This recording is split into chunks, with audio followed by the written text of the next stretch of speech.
I couldn't do that again in a million years if I tried. Well, hey guys, welcome back to another episode of Automotive Insight. Today we've got a 2020 Toyota Camry.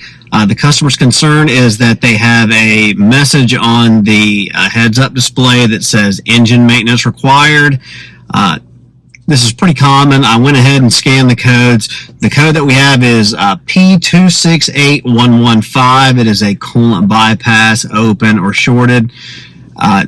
Super common. It's going to need a coolant bypass valve. So that's what we're going to get into today. Full disclosure, this is a crazy hard to see repair. I'm going to do the best that I can to get you in there to see what it looks like, but it's hard even in real life to see what's going on. So I'll do the best I can, but let's get to it.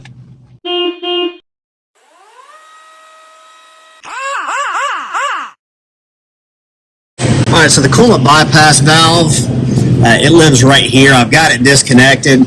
Oftentimes what you will find, I don't know, maybe I can get it to zoom in here, is coolant will actually leak through the valve itself and cause it to short out. So anyway, let's get to it. So we're going to get started underneath with draining our coolant. I've got the radiator cap off over on the driver's side. In the front is your drain. I've just got a hose ran to it. But we'll go open this up.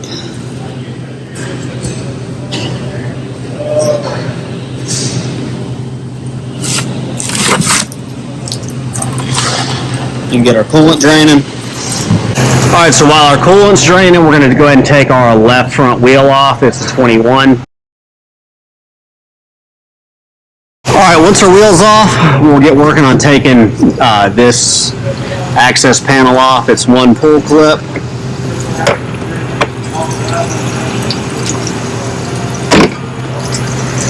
And two 10 millimeters.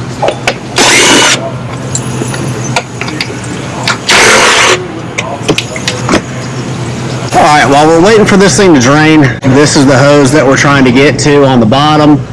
We're going to pull this clip off right here, and then I have like a 90-degree set of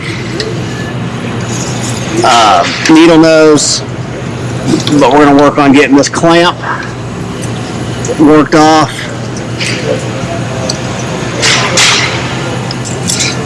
All right, now that it's done draining, I'm going to work on, I went ahead and tightened up our petcock. Going to work on getting this loose. I would not take the method of like the hose clamp pliers that kind of clamp on around it, because I've seen these things get damaged and then they won't seal after that. So just a little more time consuming, and I mean, you also run the risk of popping a hole in your radiator hose, but I mean, it's kind of one of those things.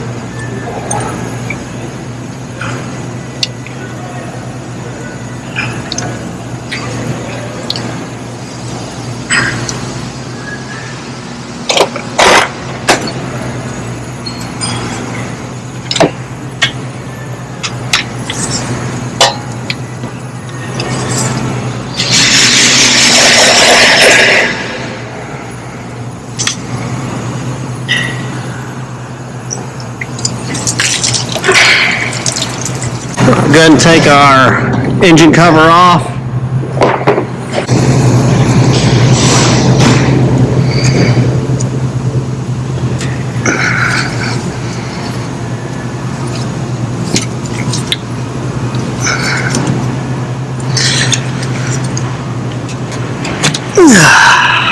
All right, got that off.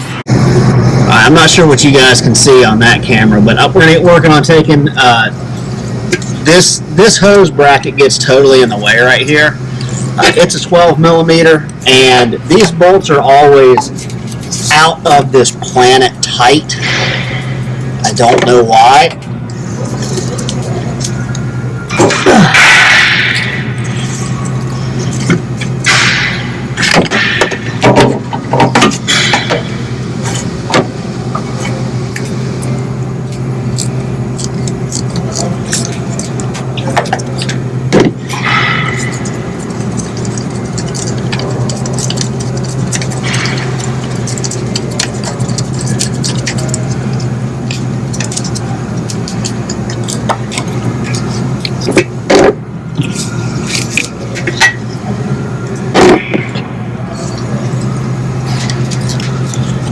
that'll let us move this one out of the way so that we can get to the actual one.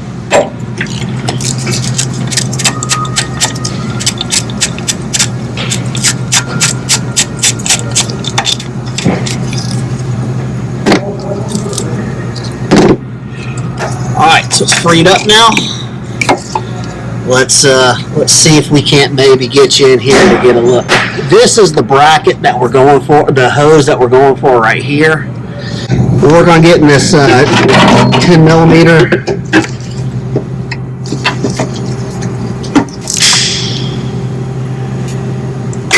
Okay, well, it's just going to bend out of the way then. That's good enough.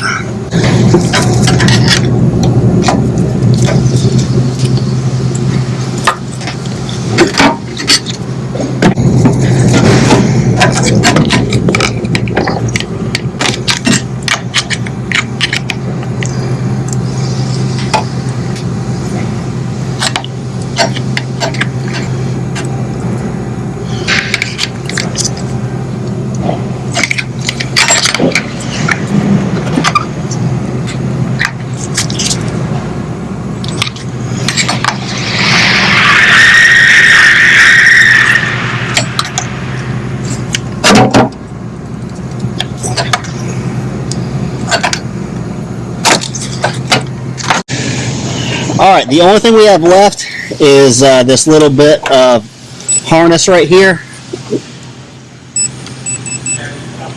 And the one comes unclipped from it, the other one has like a double barb on it. And once it's out, you can pull this whole thing out through the top. So here is your Toyota part number. What we're going to do is we're going to take off this spring clamp here, and I want it oriented in basically the same direction.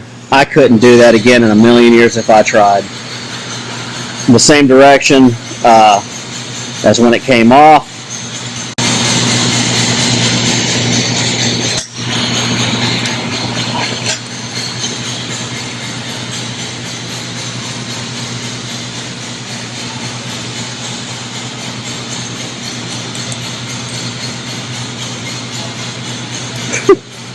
What are the odds of that?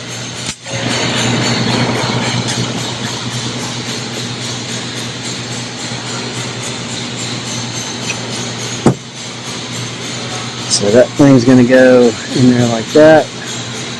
I want this thing to be more leaned over. Alright, that should work.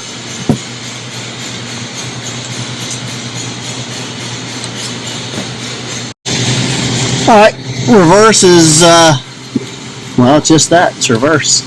So we will get our hose ran down through the connector, or the retainer for it.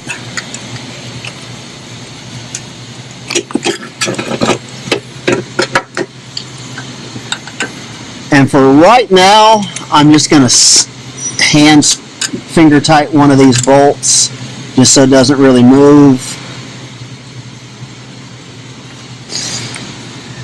And we will come back to getting this routed exactly where it needs to be, because I don't want to have to fight it at the bottom.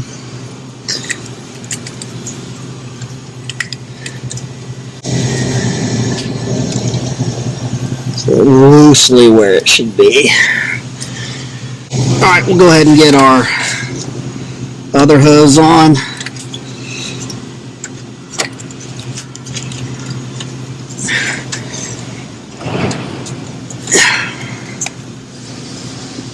Actually, let me take that off because it's going to totally get in my way.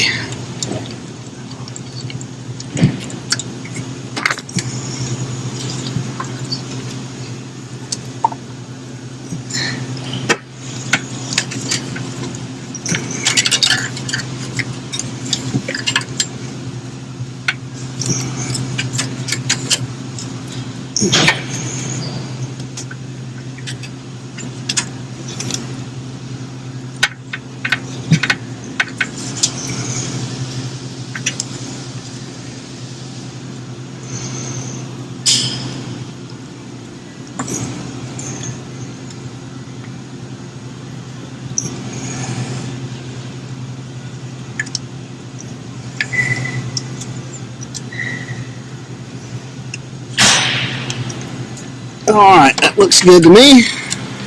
Alright, we'll get this started back. Just finger tight for right now. We got our bottom one kind of bent. This oxygen sensor, AF sensor bracket kind of bent back down because we bent it before. Let's go underneath it.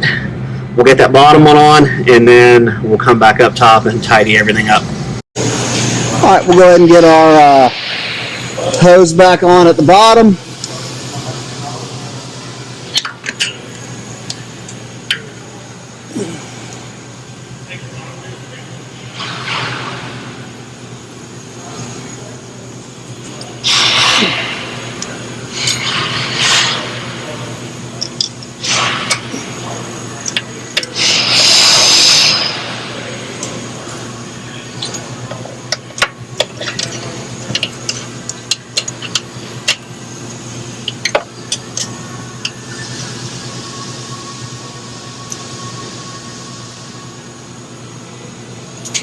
It's good. Put this bracket back on here.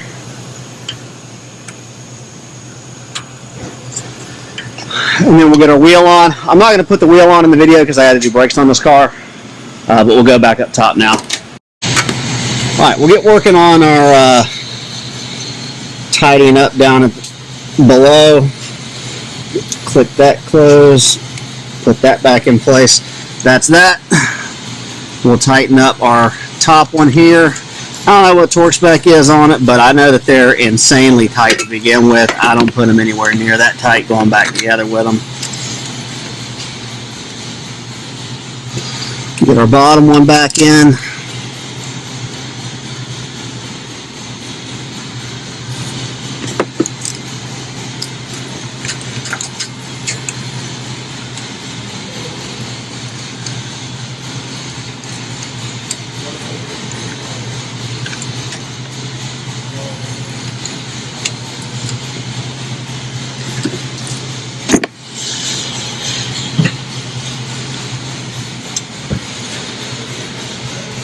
Now this top one, there is like male and female notches, so it'll only go in one way. It'll only bottom out in one spot. Last but not least, if you had coolant leaking into it, blow all that stuff out, because if not, you'll just have the same code again.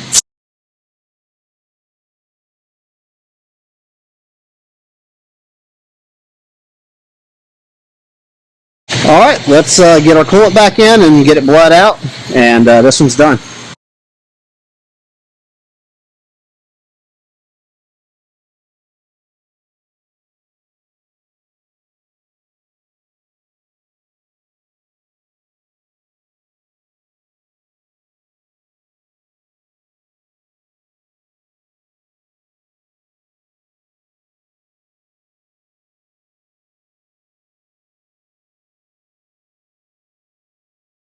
Alright guys, I realized I forgot to show you the cover over on the driver's side, the 210s and the clip. Put that back on. I forgot to show it, but anyway, so it's worth noting that this repair, Toyota has extended the warranty on it. I think it's 10 years, 100,000 miles. I'll double check that. I'll put it down here if it's not.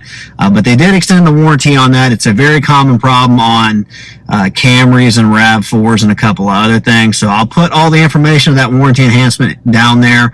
Now, the warranty enhancement, just an FYI, it only covers this repair if it's actually leaking coolant. It's like 50-50. The ones that you take the connector out of and look down in, some of them have coolant in them, some of them don't. So take that for what it's worth. They might tell you it's not leaking coolant, so you might have to pay for it. That's an argument for you and the dealership to have. In the event that it's not covered, or you're out of that warranty period, or whatever, whatever the case may be, that's how you do it. The parts and labor breakdown, the parts, if you had to pay for them, is right around $200 for the valve and the coolant.